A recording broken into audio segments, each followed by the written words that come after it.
انسان بڑا سخت دل واقع ہوا ہے، بے زبان پر بھی ظلم کرنے سے نہیں چکتا۔ اما نے بھی ایسا ہی کیا تھا، مگر وہ بھول گئی تھی کہ مومن سخت دل نہیں ہو سکتا۔ لاہور کے گنجان آباد علاقے میں اما اپنے بیٹے، بہو اور پوتے کے ساتھ رہے۔ اما کا پوتا سفیان بہت اچھا لڑکا تھا، وہ سب سے بہت پیار کرتا تھا اور سب کا بہت خیال بھی رکھتا تھا، خصوصاً اپنے جانوروں سے بہت پیار کرتا تھا۔ جتنا اسے جانوروں سے پیار تھا اتنا ہی اس کی دادی کو جانوروں سے نفرت تھی۔ ایک دن سفیان کہیں سے ایک بہت پیاری بلی لے کر آیا۔ اس کی دادوں نے بہت شور مچایا، لیکن سفیان نے ان کی ایک بات نہ سنی اور بلی کو اپنے گھر لے آیا۔ اما ہر وقت اس فکر میں رہتی تھی کہ کہیں بلی میرے بستر پر نہ سو جائے اور برتنوں میں منہ نہ ڈالے، کیونکہ بلی سب گھر والوں سے مانوس تھی اور ان کے بستر میں گھس کر بیٹھ جاتی تھی۔ اما بہت صفائی پسند، سخت مزاج خاتون تھی۔ وہ بلی کو گھر سے نکالنے کی فکر میں رہتی تھی، چونکہ وہ اپنے پوتے سے بہت پیار کرتی تھی، اس وجہ سے اسے برداشت کر رہی تھی۔ پھر ایسا ہوا کہ بلی کچھ دنوں کے لیے غائب ہو گئی اور کہیں دکھائی نہیں دی، تو اما نے شکر ادا کیا کہ چلو اس مصیبت سے چھٹکارا ملا۔ ایک دن اما سو رہی تھی کہ اس کے کانوں میں ہلکی ہلکی میاؤں میاؤں کی آواز آنے لگی۔ اما فوراً اٹھ کے بیٹھ گئی اور ارد گرد نظریں دوڑانے لگی۔ جب سارے کمرے کی متلاشی نظروں سے دیکھا تو اسے ایک کونے میں بلی اپنے دو ننھے مونے بچوں کے ساتھ بیٹھی نظر آئی۔ اما انہیں دیکھ کر آگ بگولا ہو گئی۔ ایک بلی کو تو برداشت کیا تھا،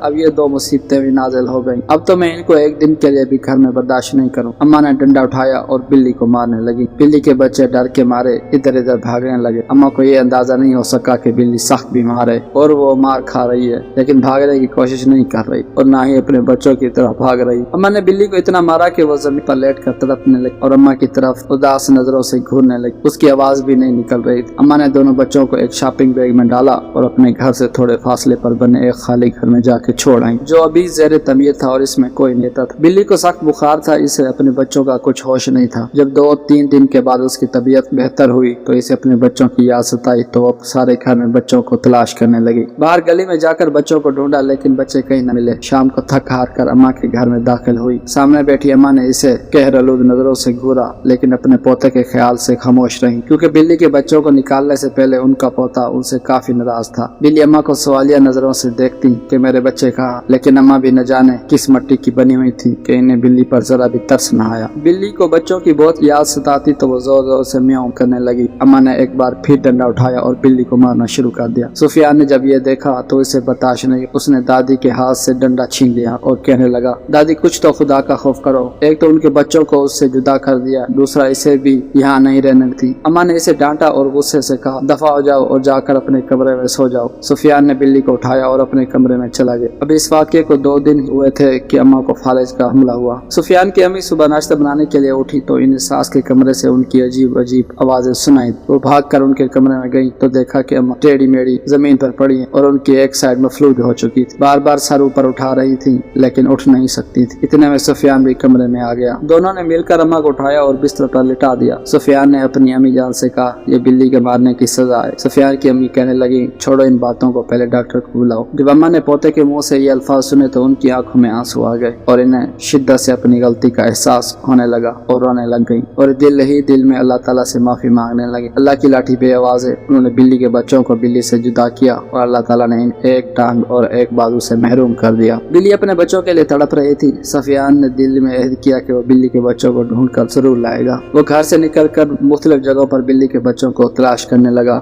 آخر اسے بلی کا ایک بچہ ایک خالی پلاٹ میں اچھلتا کودتا دکھائی دیا۔ اس نے وہاں جا کر دیکھا کہ بلی کا ایک بچہ مر چکا تھا اور وہیں پڑا تھا، جبکہ دوسرا اس کے ارد گرد میاؤں میاؤں کرتا ہوا اپنی ماں کو تلاش کر رہا تھا۔ سفیان بلی کے بچے کو گھر لے آیا۔ جیسے ہی بلی نے اپنے بچے کو دیکھا تو زور زور سے میاؤں میاؤں کرنے لگی اور اپنے بچے کو چومتے ہوئے اپنی محبت کا اظہار کرنے لگی۔ اما نے دل سے توبہ کر لی تھی کہ اللہ میں معاف کر دے، کبھی کسی کے بچوں کو اس کی ماں سے جدا نہیں کروں گی۔ جس طرح انسان اپنے بچوں کی خاطر ہر ظلم برداشت کرتا ہے اور ہر مشکل سے گزر جاتا ہے، اسی طرح حیوان بھی اپنے بچوں کے لیے ایسے ہی جذبات رکھتے ہیں۔ چاہے کوئی انسان ہو یا حیوان، بچے سب کو پیارے ہوتے ہیں۔